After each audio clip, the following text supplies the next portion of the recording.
Aling Masya?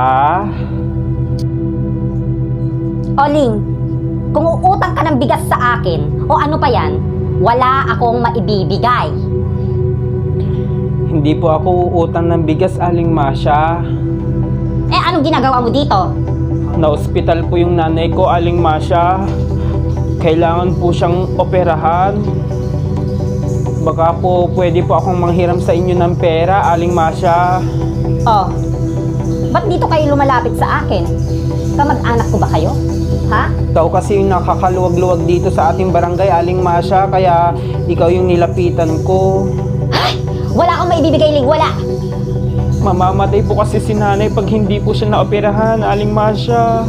Wala akong pakialam kung mamamatay ang nanay mo! Grabe naman kayo, Aling Masya. Wala man lang kayong awa. Naku, Ling, lumayas ka dito sa harapan ng tindahan ko! Malas ka! Balang araw, Aling Masya. Kayo din yung lalapit sa akin.